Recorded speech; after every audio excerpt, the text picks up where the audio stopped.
Ora aconteceu que, estando Apolo em Corinto, Paulo, depois de ter atravessado as províncias superiores, chegou a Éfeso, e aí encontrou alguns discípulos, e disse-lhes: Vós recebestes o Espírito Santo quando abraçastes a fé? Nós nem sequer ouvimos dizer que há Espírito Santo. Em que batismo, pois, fostes vós batizados? No batismo de João.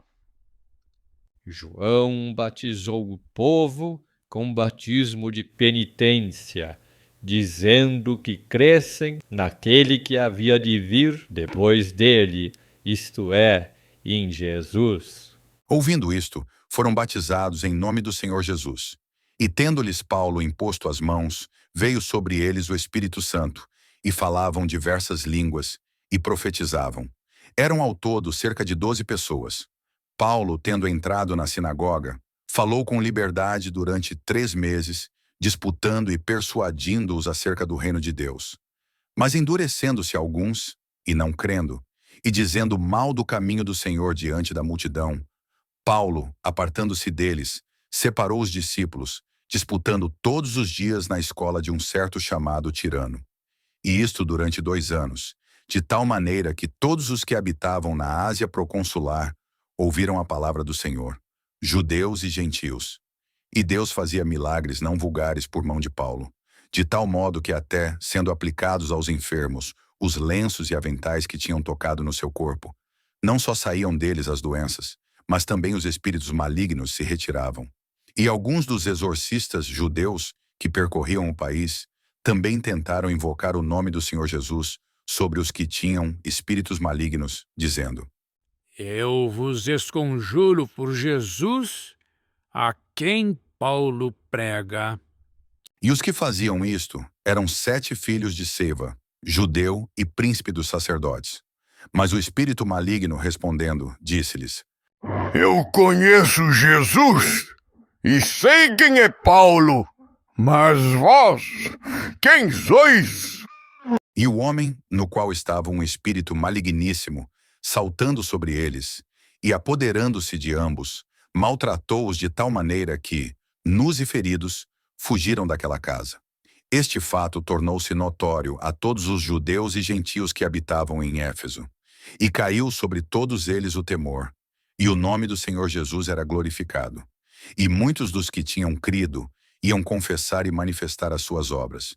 Muitos também daqueles que se tinham entregado a práticas supersticiosas trouxeram os seus livros e queimaram-os diante de todos.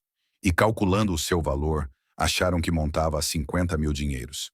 Deste modo crescia fortemente e firmava-se a palavra de Deus. Concluídas estas coisas, Paulo propôs no Espírito ir a Jerusalém, atravessando a Macedônia e a Acaia, dizendo: Depois que eu tiver estado lá, é necessário que veja também Roma. E, enviando à Macedônia 2 dos que lhe assistiam, Timóteo e Erasto, ele demorou-se algum tempo na Ásia. Mas neste tempo surgiu um não muito pequeno tumulto a respeito do caminho do Senhor, porque um certo ourives de prata, chamado Demétrio, que fazia de prata uns pequenos templos de Diana, dava não pouco ganho aos seus artífices. Convocando ele estes e outros que trabalhavam em obras semelhantes, disse: Homens, vós sabeis que o nosso ganho nos vem desta indústria. E vedes e ouvis dizer que não só em Éfeso, mas em quase toda a Ásia, este Paulo, com as suas persuasões, afasta do nosso culto muita gente, dizendo que não são deuses aqueles que se fazem com as mãos. É, pois, para temer, não só que a nossa indústria caia em descrédito, mas também que o templo da grande Diana seja tido em nada, e comece a cair por terra a majestade daquela a quem toda a Ásia e o mundo adora. Ouvindo isto, encheram-se de ira e exclamaram, dizendo: Grande é a Diana dos Efésios. E encheu-se a cidade de confusão, E todos, a uma, arremeteram ao teatro, arrebatando Gaio e Aristarco, macedônios, companheiros de Paulo.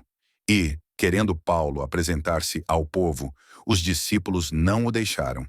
Até alguns dos asiarcas, que eram seus amigos, lhe mandaram pedir que não se apresentasse no teatro. Uns gritavam de um modo, outros do outro modo. Porquanto aquela concorrência do povo estava em confusão, e a maior parte não sabia por que se tinham juntado. E tiraram Alexandre dentre a turba, levando-o aos empurrões os judeus. E Alexandre, pedindo silêncio com a mão, queria dar satisfação ao povo. Mas logo que conheceram que ele era judeu, todos a uma voz gritaram pelo espaço de quase 2 horas. Grande é a Diana dos Efésios! Grande é a Diana dos Efésios! Então o escriba, tendo apaziguado a multidão, disse: Homens de Éfeso, qual é o homem que não saiba que a cidade de Éfeso é adoradora da grande Diana, filha de Júpiter? E, não podendo contradizer-se isto, convém que sossegueis, e que nada façais inconsideradamente, porque estes homens que conduzistes aqui nem são sacrílegos, nem blasfemadores da vossa deusa. Mas, se Demétrio e os artistas que estão com ele têm alguma queixa contra algum, audiências públicas se dão, e há procônsules, discutam lá entre si. E, se pretendeis alguma outra coisa, poderá decidir-se em legítima assembleia, porque até corremos risco de sermos arguidos de sedição pelo que hoje se passou, não havendo nenhuma causa de que possamos dar razão deste concurso. E tendo dito isto, despediu o ajuntamento.